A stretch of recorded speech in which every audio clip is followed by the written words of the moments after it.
네, 안녕하세요. 안녕하세요. 네, 반갑습니다. 저는 생애주기 영양 강의할 권수경이라고 합니다. 우리 6주 과정이죠?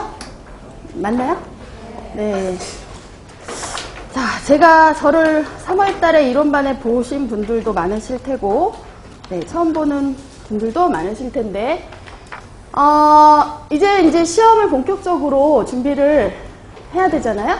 그래서, 이 강의는 일단은 기본 이론을 다 안다고 생각하고 들으시는 강의예요. 이론에 대한 것들을 아주 기본적인 것부터는 할 수가 없고요. 문제를 풀면서 그 문제에 해당되는 내용들을 한 번 더 정리를 한다고 보시면 되겠습니다. 제가 뛰어 올라왔더니 숨이 차네요. 오늘 올 때 괜찮으셨어요? 차 안 막혔어요? 내가 오는 길만 막혔나? 늦을까봐 막 뛰어왔거든요. 자, 이제 저희가 이제 시험을 보면 시험이 전공 시험이 이제 두 교시로 돼 있잖아요. 교육학 빼고 전공 시험이. 그러면 전공 시험이 첫 시간은 14문제가 나와요. 근데 주로 14문제 중에 기입형이 한 8문제 정도 되고요. 서술형이 한 6문제 정도 돼요.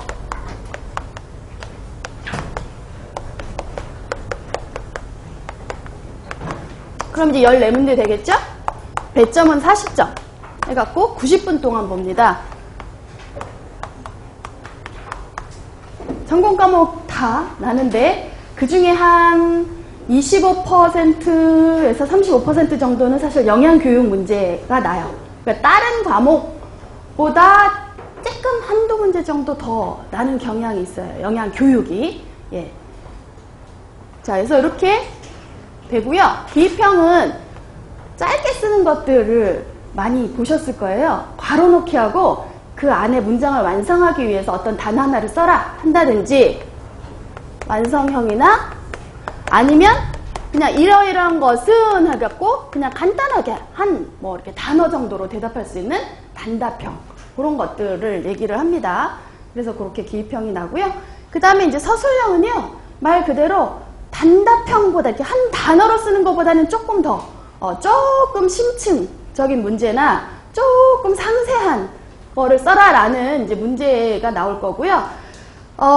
보통 이것도 서술형도 그렇게 길게 쓰진 않아요. 한 문장짜리도 있고요. 한 문장으로 답 딱 끝나는 것도 있고, 내지는 길어봤자 한 3문장 정도로 답하면 짧게 답하시는 거라고 생각하시면 되겠고요. 그 다음에 이제 전공 2차시 같은 경우는 8문제가 나요. 8문제. 배점은 40점이고요. 시간은 똑같이 90분이에요. 근데 이제 여기는 조금 더 길게 쓰는 서술형이나 논술형이 한 문제가 나요. 이렇게 해서 문제가 나는데요. 서술형은 이런 식으로 조금 문장 몇 개 정도 하나 내지는 조금 길다 그러면 한 2-3문장까지 답할 수 있는 것들 하고요. 논술형은 말 그대로 서술형보다는 조금 더 길게 써야 돼요. 그래서 문제 자체도요. 하나만 지식적으로 알아서 그냥 답하는 게 아니라 좀 여러 가지 것들을 다 좀 종합해서 자기 나름대로 논리적으로 풀어서 중요한 거를 다른 사람을 좀 이렇게 채점하는 교수님들을 설득한다 라고 생각하고 중요한 거를 포인트를 논리적으로 좀 쓰시는 거예요. 그래서 요것도 한 20줄 정도? 20줄 이내. 이것도 아주 우리가 이거 하나만 갖고 붙잡고 막 1시간 쓰고 이런 건 아니거든요. 그래서 이것도 이제 90분 안에 요 8문제를 다 풀어야 되기 때문에 길어야 한 20줄 이내 정도로 쓰시는 그런 문제가 되겠습니다. 자, 문제는 이런 식으로 이제 나는 거고요. 자, 이 시간에는 생애주기를 좀 볼 거예요. 생애주기 봅시다. 사실은 이 문제집은요, 기출문제 위주로 되어 있어요. 기출문제랑 그거를 약간 응용한. 왜냐하면 이제 기출이 객관식으로 난 거는 사실은 객관식의 보기문형 같은 것들이 중요한 내용이다 그러면 이제 그대로 다 실어드렸고요. 보기문형까지 다 보시라는 의미에서. 근데 이제 그게 아니라 요즘은 많이 이렇게 서답형, 이런 식으로 답을 써야 되기 때문에 조금 그렇게 응용해서 바꿔서 내기도 하고요. 그래서 기출문제만 했어도 이렇게 많아요. 사실 보시면 기출문제라는 거는 중요한 데서 나는 거거든요. 그래서 여기에 있는 게 기출문제라서 푸는 게 아니고요. 사실은 중요한 것들만 기출문제가 난 거예요. 문제가 난 거예요. 그래서 우리가 중요한 거를 한번 내가 아는지 모르는지를 체크하기 위해서 보다 보니까 그게 다 기출문제들이에요. 자, 그래서 뭐 일단 중요한 거는요. 항상 제가 첫 시간에 말씀드리는 거는 공부하는 게 중요합니다. 내가 실제로 공부를 하는 게 중요하죠. 그래서 이렇게 문제를 이제 풀어보실게요. 오늘 근데 교재를 오늘 받으셨나요? 오늘이 첫 수업이라? 그렇죠. 뭐 만약에 어제가 첫 수업이다 그럼 이제 책을 받아가지고 미리 풀어보셨을 텐데 그럴 시간이 없었을 거예요 아마. 그래서 이 시간은 첫 시간이니까 같이 이렇게 문제를 보시고 요거를 내가 시험장에 가서 딱 요 문제를 받았다 라는 생각을 가지고 보시면 좋겠어요 사실은. 그랬을 때 요거는 뭐를 써야 돼 그리고 그 내용은 요걸 써야 돼 라고 바로바로 떠올르시면 내가 이론 정리가 좀 됐나 보다. 됐나 보다. 그러고, 그럼 이제 조금만 더 열심히 하면 되겠다. 이렇게 조금 더 이제 꾸준히 하면 되겠다. 라고 용기를 가지시면 되고, 딱 봤는데, 뭘 써야 되지? 대충 몇 페이지 정도 있는데, 근데 그 내용은 모르겠어. 이렇게 하시면 이제 오늘 집에 가셔서 이론 부분을 다시 복습을 하셔야 되는 거예요. 항상 저희 딸이 하는 얘기가 있어요. 엄마 참 이상해. 시험장에 가면 쓸데없는 건 다 기억이 나. 그래서 그거 그 교재 몇 페이지에 무슨 그림 밑에 그거 있었는데 근데 그 내용이 생각이 안 난다고 안타깝게 얘기하더라고요. 그래서 제가 한 번 더 봐라. 그렇게 얘기를 했죠. 자, 어쨌거나 이제 문제를 풀어볼게요. 자, 2009년도 응용이라고 되어 있는데 2009년도에는 이 스캐몬의 성장 곡선이 나왔어요. 별로 어렵지 않습니다, 사실은. 우리 전공 과목의 시험들이요, 난이도가 높은 건 절대 아니에요. 근데 다만 양이 많다 보니까 그 양을 내가 다 알고 그게 머릿속에 제대로 정리되어 있는 그 과정이 사실 시간이 좀 걸리는 과정이거든요. 그래서 그게 이제 제대로 안 돼 있을 뿐이지 난이도가 아주 높은 건 아니에요. 자, 보세요. 스캐몬의 성장 곡선 요거 나왔어요. 그리고 요거 지금 여기에는 임파계, 신경계, 일반형, 생식기형 다 이렇게 우리 이렇게 딱딱 써 있지만 요거 다 빈칸으로 기억, 니은, 디귿, 리을 이렇게 해놓고요. 알맞은 거 골라라 이렇게 했어요. 자, 그래서 요거를 이렇게 한번 가려봅시다. 지금 가려보세요. 손으로? 손으로 안 가리고 그냥 연필로 팍팍 지우면 되죠. 네. 지우면 뭔지 모를 것 같으세요? 불안해하지 마시고 지우세요. 네. 팍팍 지어도 뭔지 쓸 수 있습니다. 옆에다가 다시 쓸 겁니다.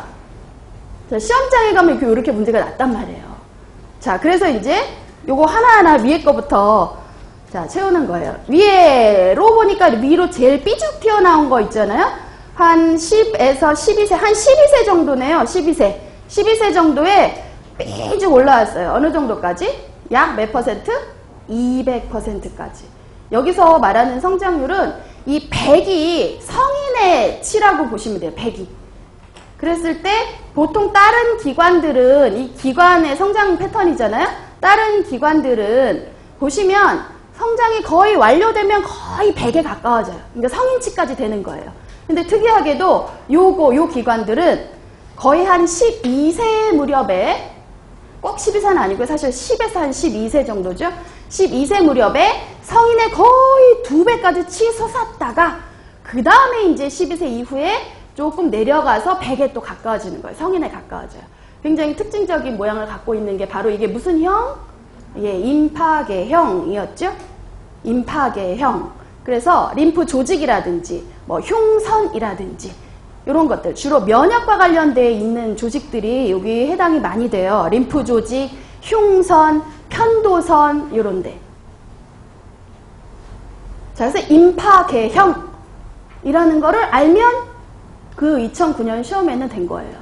자, 그 다음에 이제 그 바로 아래쪽에 요걸 봅시다. 자, 요거는 요 그림의 요 그래프의 특징은 일단 거의 굉장히 빠른 시점에 성인치까지 다 다다랐어요. 그렇죠? 그래서 영유아 초기 거의 0에서 2세 무렵에 급성장했고요. 영유아 초기에 급성장하고 거의 6세 이상 8세 정도 되니까 성인에 벌써 가까워졌어요. 자, 이게 뭐였죠? 가장 빨리 발달하는 기관들이 우리가 신경계형이었죠. 네. 그래서 신경계형이라고 쓰실 수 있어야 돼요. 정확하게. 신경계형. 2009년에 나왔지만 이거 또 나오고 이거 기역, 니은, 디귿, 리을 안에 된 거 써봐라. 우리 이제 서답형으로 바뀌었으니까 써봐라. 그럼 정확하게 쓰셔야 돼요. 신경계형. 자, 이 신경계형은 뇌라든지 뭐 척수라든지 여러 가지 신경, 감각기관이라든지 뇌, 척수, 뭐 감각기관 이런 것들을 얘기를 해요. 그래서 이게 신경계형의 성장 패턴이에요. 문장으로도 간단하게 쓰실 수 있어야 돼요. 한 문장 정도로. 어떻게? 유아 초기 급속 성장. 가장 빨리 성장하는 기관이고요. 그 다음에 그 밑에 있는 게 누운 S자형. 그래서 약간 이렇게 되어 있는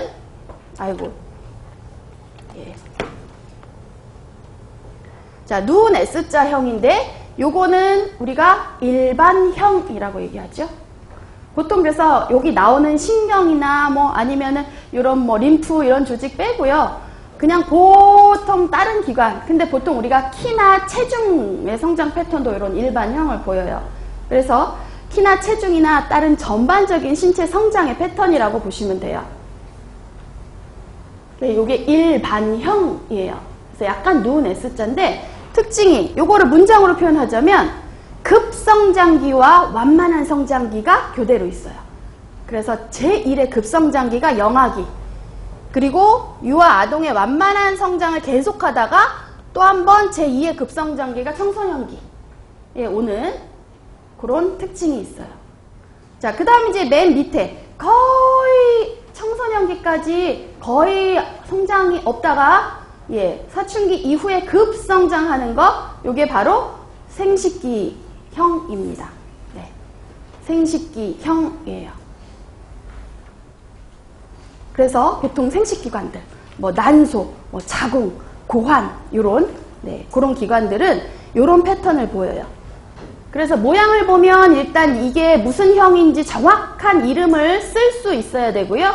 그것들의 요 패턴의 특징을 한 문장 정도, 짧은 한 문장 정도로 쓰실 수 있으면 돼요. 자, 생식기형의 특징은 사춘기 이후부터 급성장. 이렇게 간단하게 한 문장으로 쓰실 수가 있어요. 자, 그래서 이제 이렇게 4가지의 성장 패턴이 있습니다. 그래서 2009년에는 사실은 임파계, 신경계, 일반 생식기형 요거를 하나하나 칸에 넣는 문제였고요. 자, 우리는 이제 거기서 조금 더 맥 문제를 조금 더 풀어볼게요. 자, 1번 보시면 가와 나는 스캐먼의 성장 곡선 중에 어떤 유형으로 설명되는가? 자, 일단 그러면 가가 어떤 기관인지를 알아야 무슨 형이라고 답을 쓰실 수가 있겠죠? 그래서 가를 보니까 위에 표를 보시면요. 요 표에 숫자가 2개 나와 있잖아요. 앞에 숫자가 하나 있고 뒤에 괄호하고 있고요. 사실 여기 단위를 하나 좀 써주세요. 요 앞에 숫자는 그램, 기관의 무게 그램이고요. 뒤에 요거는 퍼센트예요. 퍼센트. 성인치의 몇 퍼센트 정도 성장했는지를 나타내는 뒤에는 퍼센트라고 보시면 됩니다. 자, 그랬을 때 이 가 기관은 보니까 벌써 6세 무렵에 거의 89, 90%까지 성장을 했어요. 그래서 요거는 뇌입니다. 사실 우리가 이론 교재에 나와 있었던 표죠. 네, 이론 교재에 아동기에 요게 표가 실려 있었어요. 똑같은 게. 그래서 가는 뇌였고요. 그 다음에 이제 나 같은 경우는 보니까 요게 200까지도 올라갔어요. 200까지 올라갈 때 내려오는 거 기관 중에 하나예요. 그래서 흉선인데 나는 흉선이거든요. 가는 뇌고 나는 흉선인데 요거를 뇌와 흉선을 쓰라는 건 아니고 요 1번에서는 요것이 속한 성장의 패턴, 유형을 쓰라고 그랬으니까 가는 무슨 형을 쓰시면 돼요? 네, 신경계형 이렇게 쓰시면 돼요. 나는요, 흉선, 림프선, 이런 편도선, 이건 뭐였죠? 임파계형 이렇게 쓰시면 됩니다. 그래서 가번은 신경계형, 나번은 임파계형,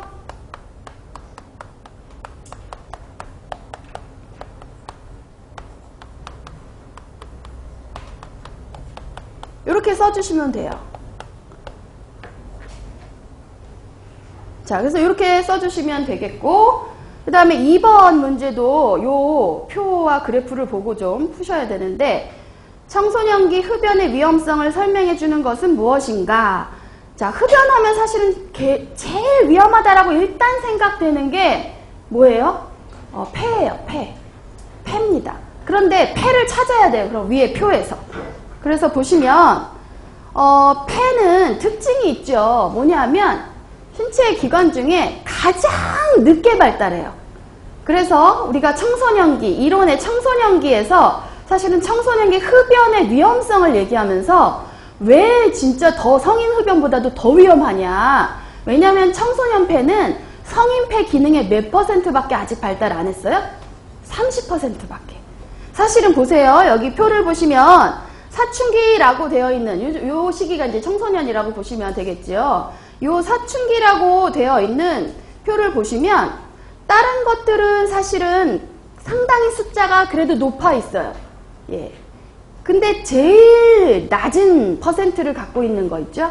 약 한 34%까지밖에 아직 발달을 못한 게 폐예요, 폐. 그래서 사실 청소년 폐는 기능이 그렇게 완전하지 못하고 굉장히 미숙한 상태거든요. 그러니까 흡연하면 성인의 완전히 기능하는 폐도 그렇게 안 좋은데 이렇게 미숙한 폐는 더 큰 위험성이 있습니다. 더 여러 가지 병이라든지 이런 것들에 걸릴 가능성이 많아요.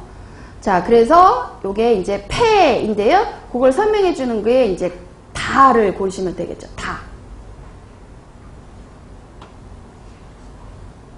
자, 그래서 가장 늦게 발달하는 거 청소년기에 성인의 약 30% 정도밖에 발달을 못하는 기관이다. 이렇게 기억을 해두시면 되겠습니다. 폐의 특징을 한번 여기서 정리를 하고요. 자, 넘겨보시면 이제 임신기에 대해서 쭉 나옵니다. 사실은 그동안에 임신기에 나왔던 문제는 크게 두 가지예요. 세 가지 정도입니다. 세 가지. 자, 첫 번째는 임신을 함으로써 일어나는 여러 가지 생리적 변화의 내용. 생리적 변화가 어떻게 일어나는지, 뭐 혈액은 어떻게 되고, 신장 기능은 어떻게 되고, 호르몬들은 어떤 변화가 있고, 뭐 이런 것들 있잖아요. 예, 그런 생리적 변화. 그 다음에 대사, 에너지 이용하는 것들이 어떻게 변화가 되고, 그래서 임신 후에 생리적인 변화 하고요. 그 다음에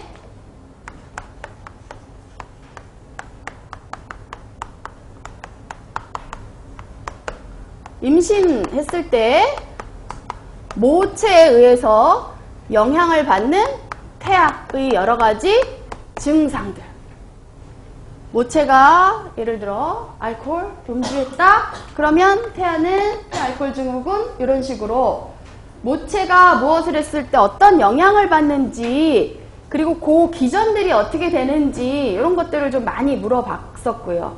모체가 뭐 엽산이 결핍이 됐다. 그러면 신경관 손상이 된 기형이 발생될 수 있다. 뭐 이런 내용들. 그리고 그 내용들을 조금 구체적으로 영양학적인 내용까지 같이 물어보는 경우가 많았어요. 그래서 이런 것들. 그리고 이제 섭취 기준이죠. 그래서 추가 영양소 섭취 기준에서 임신 시에 추가 분이 얼마나 되는지 이런 것들, 수치, 이거는 이제 당연히 수치를 기억을 하셔야 되는 거예요. 그래서 이런 문제들이 많이 나왔었기 때문에 사실은 앞으로도 중요한, 사실 이게 제가 제목을 이렇게 쓴 거지만 이 안에 좀 많은 내용이 들어가 있잖아요. 그죠? 예, 우리가 주로 임신기 때 정리한, 이론 교재에서 정리한 것들은 사실은 이 내용들이에요. 굉장히 좀 많은 내용이 들어가 있긴 하지만 적어도 이런 것들이 이제 주로 났다는 것, 대부분 다 났었어요. 다. 그렇기 때문에 임신기 때 요런 내용들은 완전히 정리를 좀 해주셔야 되는데요. 자, 뭐 이런 내용도 있고 요거와 조금 더 또 다른 이제 보충되는 내용도 있고 그렇습니다. 문제를 풀어보시면. 자, 문제를 이제 볼게요. 3번을 볼까요? 임신 시 나타나는 체중 증가에 대한 내용이다. 발언에 알맞은 말을 쓰시오. 자, 일단 체중 증가 하면 굉장히 중요한 임신부의 영양 상태와 태아의 건강 상태를 판정하는 중요한 잣대예요. 왜? 체중 증가가 적당히 됐는지 많이 됐는지 안 됐는지에 따라서 그 산모와 태아의 건강에 굉장히 많은 영향을 주거든요. 그래서 이 체중 증가를 또 많이 물어봤었습니다. 자, 일단 문장을 보면서 하나하나 빈칸도 채워가고 조금 더 보충 설명을 하면서 중요한 내용을 다시 좀 정리를 하시면 머릿속으로 아는 내용들을 정리를 하시면 좋겠습니다. 가번 문장. 자, 초산이며 어린 임신부일수록 체중 증가량이 적다. 자, 요거는 이제 가로는 없는데요. 요거가 맞을까요? 틀릴까요? 이거는 제가 사실은 가로를 하려고 그러다가 잘못해서 그냥 해버렸는데 이건 OX로 합시다. 자, 이거 맞을까요? 적을까요? 아니, 틀릴까요? 맞나요? OX. OX 이렇게 손들어 보라고 할까요? 네. 자, 요거는 사실은 틀립니다. 초산이고요. 어릴수록 체중 증가량이 좀 많은 편이에요. 그래서 첫째 아이라든지 아니면 좀 임산부의 나이가 좀 어릴수록 체중 증가량이 조금 많은 편이고요. 뭐에 비하자면 경산부 둘째, 셋째나 아니면 좀 나이가 많은 임산부에 비해서 조금 체중 증가량이 많은 편이에요. 그래서 좀 임신 경험이 좀 많고 또는 나이가 좀 많은 산모일수록 조금 체중 증가량은 조금 더 적다고 보시면 되겠습니다. 요 문장은 X 틀린 문장이고요. 자, 나번에 보시면 자, 괄호 요 시기에 체중 증가는 모체보다는 태아 성장에 따른 체중 증가에 기인한다. 사실은 이제 체중 증가가 전반적으로 있을 때 우리가 보통 임신을 한 3기, 3분기 정도로 나눠요. 1기, 2기, 3기라고 하기도 하고 뭐 초기, 중기, 후기라고 하고요. 그런데 보통 체중 증가분의 특징을 보자면 1기, 2기, 3기로 봤을 때 이건 이제 우리가 보통 한 40주잖아요. 재태기간이, 임신기간이. 그래서 40주를 그냥 한 3분의 1 정도로 생각하시면 돼요. 너무 어렵게 생각하실 필요 없고요. 그래서 앞에 초반부에 3분의 1가량 정도를 이제 우리가 초기 또는 1기라고 하는데 요때는 거의 없어요. 체중 증가가 없어요. 미약하다. 네, 체중 증가 거의 별로 없습니다.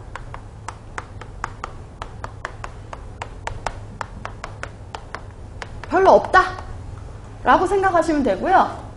자, 2기 때부터는 이제 좀 체중 증가가 있는데 요 체중 증가가 사실은 약간 1기에 조금 있는 부분이라 이제 2기 때부터 늘어나는 체중 증가분이 요 때는 주로 모체 조직이 증가되면서 체중이 증가되는 경우가 많아요. 그래서 모체, 자궁이라든지 모체 혈액이라든지 뭐 모체 유방 조직이라든지 이게 다 늘어나잖아요. 임신을 하면. 그래서 모체 조직에 의한 증가 때문에 나타나는 체중 증가가 크고요. 사실 이것도 2기 정도 되면 1기 정도 되면 거의 대부분 모체에 의한 거고 2기 정도 되면 한 60% 이상 2기의 체중 증가분의 약 60% 이상은 한 모체 증가분에 의한 거라고 보시면 되고 대신에 3기 증가분은 또 틀려요. 3기는 이때는 많은 체중 증가가 있는데 요때는 주로 태아가 성장하기 때문에 주로 요 체중이 증가하는 거예요. 그래서 3기의 후기의 체중 증가분은 사실은 대부분 태아 성장분에 의한 거라고 보시면 됩니다. 그래서 증가도 이렇게 시기에 따라 약간 양상이 좀 틀리거든요. 그래서 나번처럼 모체보다는 태아 성장에 따른 증가에 기인한다. 이건 이제 후기의 특징이에요. 예, 후기. 자, 그 다음에 이제 다번은 비만한 임산부는 약 6.8, 그리고 이제 라번도 같이 좀 보시면 정상 체중인 임산부는 약 11에서 16, 제가 다 얘기했어요. 그죠? 네. 그래서 그대로 쓰신 분도 있고 그냥 가만히 넉넉하고 계신 분도 있었는데 제가 이미 답을 말했습니다. 자, 그래서 비만인 요거는 굉장히 중요해요. 사실 그 기출도 됐었고요. 그래서 보시면 체중 증가분이 11에서 16이 보통 일반적인 체중 증가분이거든요. 정상적인 체중 증가분. 뭐 교재에 따라서는 뭐 그냥 굉장히 좀 까다롭게 이렇게 좁은 범위로 얘기하는 교재도 있기는 있는데 전공서도 있긴 있는데 우리가 그냥 일반적으로 한 11에서 16 개인차가 좀 있으니까 10에서 16 정도가 임신 기간 동안에 정상적인 요 정도 증가하면 아이도 잘 자라고 있고 임산부도 건강하게 잘 네, 임신 기간에 있는 거다. 이렇게 보는 정상적인 체중 증가분이 요거예요. 근데 요거는 앞에 조건이 뭐냐면 임신 전에 체중이 정상이었던 사람, 보통 표준 체중이었던, 정상 체중이었던, 건강 체중이었던 그런 산모 같은 경우는 임신 기간 동안에 요 정도 느는 게 좋다라고 얘기를 하고요. 지금 우리 여기 문제 나온 것처럼 비만인 경우는 요거보다는 어때요? 작아야 돼요. 그래서 이제 6.8이라고 얘기하는데 뭐 약 7이라고 해도 뭐 틀린 건 아니겠죠. 6.8이나 7이나 그죠? 네. 근데 요것도 이제 조금 교재에 따라서는 조금 여유분을 5에서 9 정도라고 하는 전공서도 있어요. 자, 그래서 여기 나번 문장에, 답번이군요. 답번은 비만한 임산부는 약 6.8 정도. 우리 이론서에 사실 6.8로 정리했으니까 6.8 체중 증가가 적당하다라고 보시면 되겠고, 라번 문장에 정상 체중인 임산부는 약 11에서 16 정도 체중 증가가 적당하다. 그래서 여기서 요 증가분은요, 임신 전의 상태에 따라서 달라지는 거예요, 사실은. 우리가 그냥 흔히 11, 16이라고 말하는 건 임신 전에 건강 체중, 정상 체중, 표준 체중을 유지했던 산모를 얘기를 하고요. 자, 그러면 저체중일 때는요. 저체중일 때는 그럼 요 원리를 이렇게 보자면 우리가 대충 감을 잡을 수 있죠? 11, 16보다는 더 커야 될 거예요. 그래서 보통 한 12에서 18 정도, 우리 교재에서 뭐 12.5에서 한 18 정도라고 했었는데 한 12에서 18 정도. 네.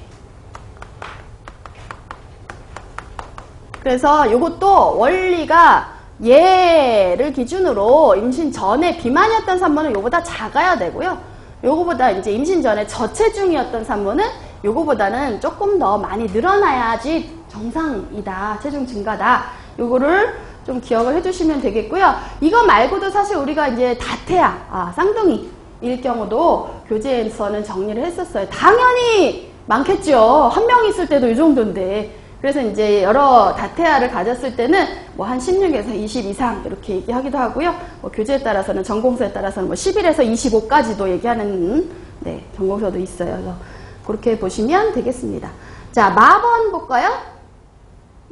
사실 이렇게 체중이 증가했다. 이 정도로 체중이 증가했잖아요. 그럼 이 체중 증가분을 우리가 성분으로 한번 보자면 사실 제일 많이 차지하는 거는 수분이에요. 그래서 이 체중 증가분의 한 60% 이상, 62% 정도가 수분이라고 보고요. 그 다음에 한 30%는 지방, 한 8%는 단백질이라고 봐요. 그래서 한 62%, 약 60% 이상이 수분인데 이 체중 증가분의 60% 이상을 차지하는 수분이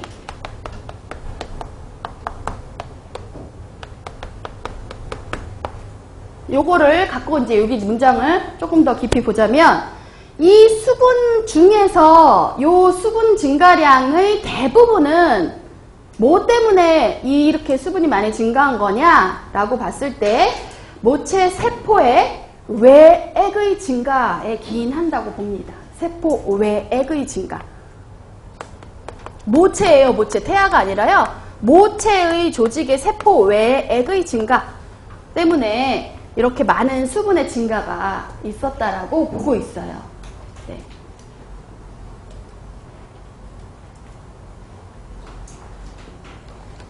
자, 그래서 이렇게 체중 증가에 대한 내용이 이렇게 있었고요. 실제로 임신의 생리적인 변화를 한꺼번에 다 물어보는 문제가 2009년인가요? 10년도에 그렇게 객관식 문형으로 나온 적이 있었는데 그때 이 체중 증가의 수치를 반드시 알아야만 정답을 고를 수가 있었습니다. 수치는 상당히 중요해요. 체중 증가는 굉장히 중요한 임신부의 건강을 판정하는 잣대이기 때문에요. 수치까지 정확하게 알아두셔야 돼요. 그리고 오늘 집에 가시면 제가 이렇게 여기서 언급한 내용에 관련된 부분을요. 이론책 또는 이제 저희 이론 교재가 안 보신 분들은 전공서에서 그 체중 증가에 대한 내용을 찾으셔야 돼요. 그래서 제가 지금 얘기하지 않은 부분까지도 한번 쭉 한번 훑어보세요. 네, 임신 중에 체중 증가에 관련된 내용을 한번 복습을 하셔야 되는 거예요. 자, 4번 볼까요? 자, 이것도 굉장히 중요한 겁니다. 저기 세 번째 나오는 요거죠, 요거. 추가량 숫자. 숫자는 요것도 좀 기억을 해주셔야 되는데요. 자, 임신 5개월 된 27세 임신부의 경우 그러니까 이거는 20대이고요. 임신 5개월이면 한 2기 들어갔겠네요. 그죠? 예, 1기는 지나가고 2기 들어갔어요. 자, 열량, 단백질, 칼슘 및 철분은 같은 나이 비임산부에 비해 얼마나 더 섭취하여야 하는가? 여기서 물어보는 거는 얼마나 더니까요. 추가량을 쓰셔야 돼요. 추가량. 하루에 먹어야 되는 토털 양이 아니고요. 그래서 만약에 요거 말고 문제가 하루에 얼마 먹어야 되느냐 하면 토털 총 얼마를 쓰셔야 되고요. 요것처럼 얼마나 더 먹어야 되느냐 하면 플러스된 추가량만 쓰시면 돼요. 그래서 그거는 굉장히 우습지만 그거 실수할 수 있는 부분이니까 사실은 추가량, 우리는 추가량 위주로 외우잖아요. 비임신 시에 20대 얼마, 그리고 플러스 얼마 이렇게 외우시잖아요. 그러면 상관이 없는데 하루에 얼마나 먹어야 되는가 이렇게 나오면요. 그 추가량만 쓰시면 안 되고 원래 먹어야 되는 양 플러스 추가량 더해서 그 토털 총 개를 써주셔야 돼요. 그래서 그거는 꼭 한번 이게 추가량 묻는 건지 아니면 하루에 총 얼마 먹어야 되는 건지 그것만 좀 마지막에 문제 볼 때 조금 체크하시고 답을 써주세요. 자, 그러면 열량 볼까요? 열량. 19, 29세 얼마? 여자. 19, 29세 여자. 네, 2100이죠. 자, 추가 볼까요? 추가. 근데 지금 다른 영양소는 임신기 통틀어 보통 나오는데 열량과 단백질은 1기, 2기, 3기 나눠서 얘기해요. 그죠? 네. 그래서 여기에서는 2기를 물어보는 거니까 얼마일까요? 340 플러스 340. 그리고 만약에 3기를 물어본다면 450. 1기는요? 없어요. 추가 안 먹어도 돼요. 예. 임신했다 그러면 막 먹어야 돼. 사실은 저도 먹는 거 굉장히 좋아하는 참 전공을 잘 선택했어요. 저는 네, 워낙에 먹는 걸 좋아하고 또 이런 걸 궁금해 하는데 전공까지 하니까 또 네. 자, 그런데 어쨌거나 그래서 임신을 하면 예전에 기억나는 게 임신을 하면 굉장히 여러 가지 불안과 두려움과 뭐 여러 가지 걱정이 많이 되잖아요, 사실. 근데 한 가지 좋은 점이 있더라고요.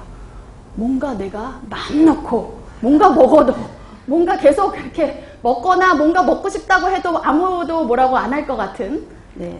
근데 사실은 1기 때는요, 더 먹으면 안 돼요. 먹을 필요가 없어요. 네. 자, 그 다음에 이제 단백질 물어봤나요? 단백질. 자, 단백질. 근데 주의하셔야 될 거는요, 2010년 기준으로 많이 외우셨던 분들은 2015년 이제 바뀌었어요. 그래서 그 바뀐 걸로 다시 바뀐 걸로 내게 익숙해지도록 많이 보셔야 돼요.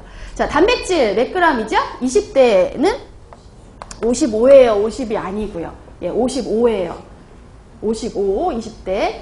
자, 그 다음에 이제 단백질은요, 요것도, 여기는 없죠. 자, 얘는, 네, 그램, 그 다음에 30g입니다. 자, 그 다음에 이제 나머지 칼슘, 철분 같은 경우는 뭐 1기, 2기, 3기 없어요. 그냥 임신기 통틀어서 추가량을 구하시면 되는데요. 자, 칼슘 같은 경우는 추가량, 이거 주의하셔야 되죠, 이번에. 자, 칼슘. 700ml인데, 임신했을 때 추가분이 얼마? 없어요. 예. 없습니다. 틀려졌기 때문에 주의하셔서 잘 기억하셔야 돼요. 2010년하고 15년하고 수치가 좀 바뀐 것들이 특히 임신기에는 많기 때문에 주의를 하셔야 되고요. 자, 그 다음에 철분 볼까요? 철분은 뭐 워낙에 많이 나는 거니까 얘는 크게 숫자도 바뀐 것도 없어요. 네, 13일이고요. 임신기 때 10입니다. 그래서 숫자를 조금 이런 것들은 지금 바뀌었단 말이에요. 숫자가. 그래서 기억을 좀 해주셔야 되고요. 이런 거 20대 여성의 그냥 비임신 여성에게서도 단백질 같은 경우 조금 잘 기억을 해주셔야 돼요, 숫자를. 자, 5번 볼게요. 그래서 숫자는 앞으로 몇 번 계속 나올 겁니다. 그리고 다른 것들이 나올 때마다 제가 추가량을 계속 물어볼 거예요. 선생님들이 계속 답을 해주셔야 됩니다. 네. 반복하면 저절로 기억이 되거든요. 네, 5번을 보지요. 5번. 임신부의 생리적 변화에 대한 설명이다. 괄호 안에 알맞은 말을 쓰시오. 자, 이거 생리적 변화도 여러 번 문제에 났던 겁니다. 자, 1번을 보시면 레닌과 알도스테론 분비는 어떻게 될까요? 증가합니다. 증가. 그래서 심장에서 레닌, 그 다음에 이제 알도스테론 같은 것들이 증가를 하기 때문에 요게 증가되면 이제 몸에 수분과 나트륨이 자꾸 더 보유하게 되는 거죠. 네. 수분과 나트륨이 체내에 더 보유하는 쪽으로 갑니다. 자, 2번 심박출량도 어떻게 돼요? 증가죠, 증가. 심장에서 자꾸 피를 팍팍 뿜어줘야 그 혈류를 온 몸에 돌면서 심장으로도 가고, 이제 태반이 이제 만들어지면 태반으로도 가서 태반을 통해서 아이한테도 엄마 혈액 속에 있는 영양소나 산소 같은 것들이 공급이 많이 될 거예요. 그래서 심박출량이 증가하고요. 자, 그 다음에 이제 혈액량 자체가 증가해요. 근데 혈액은 우리가 혈장과 혈구로 되어 있잖아요. 그래서 이거 좀 지워야겠네요. 네. 혈장과 혈구를 굳이 따로 증가분을 좀 보자면, 왜 애들이 양상이 좀 틀려요. 혈장 증가분이 더 크단 말이죠. 혈장도 증가하고요. 혈구 생성도 증가해요. 둘 다 증가합니다. 다만 증가율에 있어서 혈장 증가가 적혈구량 증가보다도 크다. 그래서 얘는 45, 50, 거의 50% 늘어나요, 사실은. 얘는 해봤자 한 20% 밖에 안 늘어나거든요. 밖에라고 하는 거는 이제 요거에 비해서 작다라는 의미예요. 네. 증가합니다, 둘 다. 근데 얘가 훨씬 더 증가해요. 그래서 이제 혈액 희석 현상이 나타나는 거죠. 그래서 뭐 헤모글로빈 수치라든지, 사실 그거는 혈액 중에 헤모글로빈이 얼마나 들어있는지 농도잖아요. 그러니까 헤모글로빈 수치도 좀 떨어지고요. 뭐 혈중 알부민 수치도 사실 좀 떨어지고요. 왜? 만들어지긴 많이 만들어지는데 혈장이 워낙 많아지다 보니까 약간의 희석 현상들이 일어나요. 그래서 그런 거. 근데 주의하셔야 될 게 하나 있어요. 콜레스테롤 치죠. 혈중 콜레스테롤. 그거는 희석 때문에 낮아지지 않아요. 혈중 콜레스테롤 치는 살짝 올라간다고 보시면 돼요. 왜냐하면 콜레스테롤은 워낙 이게 많이 생성되면서, 콜레스테롤이 사실은 태아의 성장이라든지 또는 이런 그 세포, 엄마 조직도 마찬가지. 엄마 조직도 지금 막 이제 늘어나는 거거든요. 태아도 막 새로 조직을 만들어야 되고요. 그렇기 때문에 이런 성장과 조직의 발달할 때는, 사실 세포 발달할 때는 또 굉장히 중요하단 말이에요. 그래서 몸이 임신을 하면 콜레스테롤 대사가 굉장히 생성이 많이 되는 쪽으로 가요. 그러다 보니까 혈중 콜레스테롤치는 이렇게 숫자가 낮아지진 않습니다. 그거는 다른 거와는 좀 달라요. 다른 대부분의 혈중 수치들이 좀 떨어지는 반면에 콜레스테롤치는 조금 올라가요. 자, 어쨌거나 3번에서는 혈장량 증가가 크다라고 하시면 되겠고요. 자, 기초대사 당연히 증가죠. 네. 기초대사가 증가합니다. 사실 후기로 갈수록 더 많이 증가합니다. 초기보다는. 초기는 그렇게 증가가 많지는 않고요. 후기로 갈수록 기초대사가 많이 더 대사율이 커진다. 증가합니다. 증가. 자, 5번도, 자, 이거는 이제 여러 가지 영양 대사에 있어서 임신 후기로 갈수록 인슐린의 뭐가 증가된다. 그쵸. 우리 지난번에 전기, 후기 딱 이렇게 나눴을 때 인슐린의 전기는 민감성, 후기는 저항성, 이렇게 정리했었어요. 전반부는 인슐린의 민감성이 증가하기 때문에 엄마 모체에 여러 가지 합성작용이 잘 일어나는 거예요. 인슐린이 하는 일이 사실 뭐예요? 포도당 갖다가 글리코겐 만들고 지방도 만들고 뭐 단백질도 합성하는 거 촉진하고, 그래서 요거가 늘어났다는 얘기는 모체에 글리코겐이나 지방 합성이 굉장히 잘 된다는 얘기. 그래서 모체에다 그걸 싸놔요. 근데 반면에 이제 후기로 가면 양상이 확 달라지죠? 인슐린의 저항성이 증가돼요. 인슐린이 기능이 잘 안 되는 거예요. 그래서 혈중에 당이 높게 유지돼요. 계속 밥 먹은 뒤에. 그러면 그 높게 유지된 당이 이렇게 혈액순환하면서 어디로 가요? 태반을 통해서 태아에게 가요. 왜? 요때는 태아가 본격적으로 막 크는 때인데, 그때 주로 이용하는 에너지원이 바로 포도당이에요. 태아는 굉장히 많은 포도당을 필요로 하는 시기. 그래서 엄마가 자기가 안 쓰고요. 태아에게 다 줘요. 그래서 이때 이제 우리가 태아, 이건 앞으로 계속 여러 번 나올 거니까요. 네. 그래서 저항성이 증가하는 시기입니다. 자, 그래서 5번 문장에 보시면 인슐린의 저항성이라고 적어 주셔야겠습니다. 자, 6번 볼까요? 뭐 세포의 성장 단계, 뭐 요거는 보통 이제 앞부분에서 살짝 우리가 배웠던 거입니다. 3단계로 나누어지죠? 예. 성숙 단계 들어가기 전에 크게 3단계로 나눠집니다. 그래서 첫 번째 단계는 세포에 뭐가 늘어요? 네, 수가 늡니다. 수. 그러니까 세포가 새로 계속 만들어진다는 소리예요. 그죠? 증식. 하이퍼플라시아 증식. 이 얘기는 세포가 계속 분열이 되면서 세포가 새로 만들어지니까 세포 수가 늘어난다. 그러니까 당연히 DNA도 증가하고 있겠죠. 자, 그 다음에 2단계. 역시 계속 새로운 세포가 만들어지고 있어요. 그리고 이 만들어 놓은 세포의 크기도 커지고 있습니다. 그래서 만들기도 하고 새롭게 계속 만들어지기도 하면서 세포 자체의 크기도 커지고 있는 하이퍼트로피 단계. 플라시아와 하이퍼트로피가 같이 일어나요. 증식과 비대가 같이 일어나요. 그래서 요때도 역시 자, 그런데 요 3단계에 오니까 이제 더 이상의 새로운 세포는 이제 안 만들고요. 그냥 세포의 크기가 만들어 놨던 그 세포들의 크기가 커지는 하이퍼트로피 단계예요. 비대가 일어납니다. 그래서 이때는 더 이상 증식은 일어나지 않기 때문에 요 DNA가 더 이상 늘지 않고 요 단계에서는 일정해요. 늘지 않습니다. 사실 DNA는 세포가 새로 만들어지면서 세포수가 늘어날 때 이게 늘어나는 거, 증가하는 거예요. 자, 그래서 이런 특징이 있고요. 그리고 이제 요 단계 이후에는 성숙 단계가 있습니다. 그래서 1단계 증식, 하이퍼플라시아라고 얘기를 하고요. 요때는 세포 수가 늘어나요. 수가 증가라고 우리가 표현하죠. 자, 2단계는 두 개가 다, 수와 크기가 다. 그래서 세포도 늘어나면서 크기도 커지는 단계.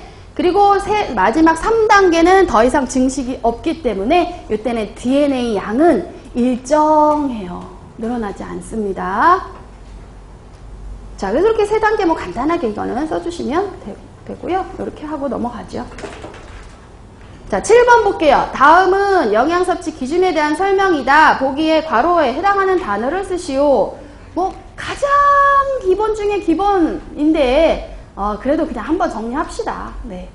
자, 예전에는 정말 초반에는 2008년 고무렵에 8년 9년 고무렵에는요 정말 상한 섭취량의 개념은 이렇게 물어보는 문제도 났었어요. 사실은. 그러니까 이제 지금은 물론 그렇게 간단하게 아주 그냥 아주 이렇게 기본적인 문제가 나지는 않겠지만 그래도 그 개념이 중요하다는 얘기예요. 각각의 개념들이. 그래서 그 개념을 모르고 나가면 아무리 복잡한 걸 여러 개를 지식을 안다 해도 사실은 출제한 분이 원하는 포인트의 답을 못 쓸 수 있어요. 정확한 개념은 이거 그냥 아이 쉬운 거야 뭐 이렇게 넘어가지 마시고요. 놨었던 문제는 왜 놨겠어요? 중요하니까 놨겠죠. 그래서 개념이 중요하구나 이렇게 좀 보시면서요. 이거 한번 그냥 살짝 풀어볼게요. 7번. 자, 기억에 영양 섭취 기준은 너무 쉽죠? 네. 4가지의 개념이 있습니다. 평균 필요량과 권장 섭취량, 충분 섭취량, 상한 섭취량으로 되어 있어요. 자, 다 아시겠지만 권장 섭취량, 평균 섭취량은 대상자의 몇 퍼센트 필요량 충족? 몇 퍼센트? 50% 하는 양을 구해낸 거예요. 여러 가지 과학 실험을 거쳐서. 그리고 거기에다가 2배의 표준 편차값을 더해서 조금 여분을 준 것을 우리가 뭐라 해요? 권장 섭취량. 자, 근데 평균 필요량을 구할 수가 없어요. 과학적인 아직 근거가 별로 없어갖고.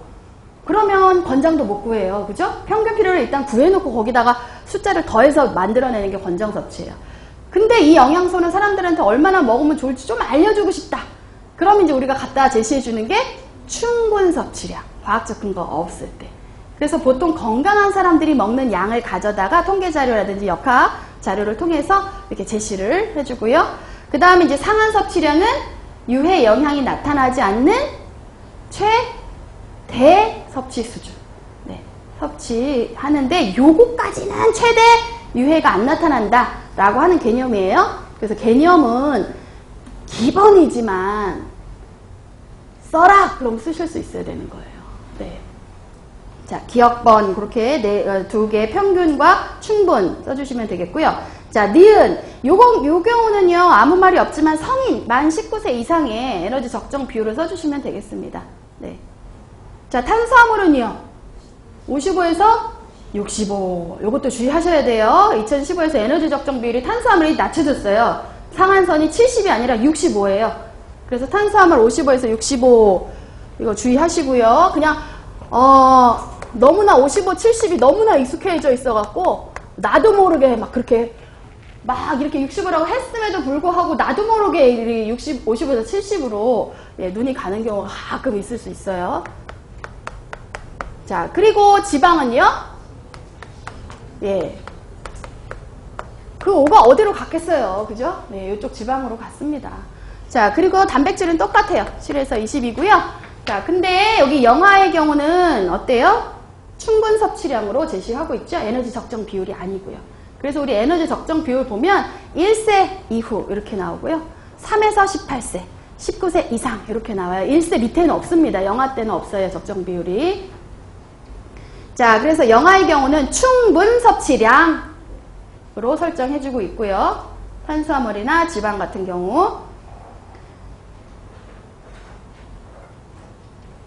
단백질은 조금 다르긴 하죠. 영아 정기는 충분이고 영아 후기는 권장으로 돼 있어요. 단백질은. 네. 자, 디귿. 식이섬유의 영양 섭취 기준은 1세 이상 모든 연령에서 충분으로 설정되어 있고요. 자, 이때 성인치는 그냥 이건 상식으로 알아두시는 거예요. 성인치. 성인은 남자는 25g, 여자는 20g. 네, 숫자까지 그냥 다 알아두시고요. 자, 리을. 수분의 영양 섭취 기준 모든 연령에서 역시 수분도 충분으로 설정되어 있죠. 네. 그래서 충분으로 설정되어 있는 영양소 뭐가 있을까요? 네, 한번 그 밑에다가 한번 정리해 볼까요? 네, 충분으로 설정되어 있는 거. 얘들은 평균이나 권장 없어요. 충분으로 설정되어 있습니다. 뭐가 있을까요? 수분, 여기 나온 수분, 섬유소. 네, 그 다음에 지용성 비타민이 조금 많죠? 비타민 뭔가요? D, E, K. 자, 그리고 수용성 중에서도 있어요. 판토텐, 비오틴 있죠? 그리고 이제 무기질 뭐가 있어요? 나트륨, 불소, 망간, 염소, 칼륨. 요것들은 이제 충분으로 설정되어 있습니다. 그래서 요것도 기억을 하셔야 되고요. 예전에 그런 문제도 나왔었어요. 상한으로 설정되어 있는 영양소인 것을. 충분으로 설정된, 그러니까 충분으로 설정된 영양소 또 한 번씩 정리해 보셔야 돼요. 자, 수분, 섬유소, 그리고 비타민 중에서는 지용성 D, E, K, 그리고 판토텐, 비오틴, 나트륨, 염소, 칼륨, 불소, 망간. 네. 이런 것들이 충분으로 설정되어 있는 겁니다. 이거 집에 가셔서요. 다 못 적으셨으면 집에 가셔서 영양섭취 기준을 한번 또 쭉 보세요. 영양섭취 기준은요. 많이 친해질수록 좋아요. 하루에 한 번 정도 정말 애인이 준 편지다 생각하고 한 번씩 보세요. 예. 지금부터 한 번씩 보시면 아마 시험 전날은 네, 오늘 쉬는 시간 됐나요 지금? 네.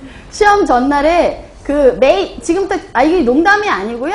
하루 한 번씩 그냥 보세요. 이렇게 재미삼아 재미로 쭉 한번 보시는 거예요. 숫자. 근데 나중에는 눈에 무작정 외우시면 안 들어오고요. 우리가 이제 생애주기에서 배웠던 여러 가지 생애주기마다의 중요한 영양소들 있잖아요. 성장에 필요한 영양소라든지 노인기가 되면 뭐 줄어들어야 될 거라든지 아니면 노인 때 훨씬 뭐 많이 B12 같은 경우에 노인기에 대한 얘기 많이 했잖아요. 그런 것들 연결해서 이렇게 쭉 보시는 거예요. 이론하고 같이 숫자랑 이렇게 비교하면서 보시면 될 것 같습니다. 네, 좀 쉬었다가 할게요.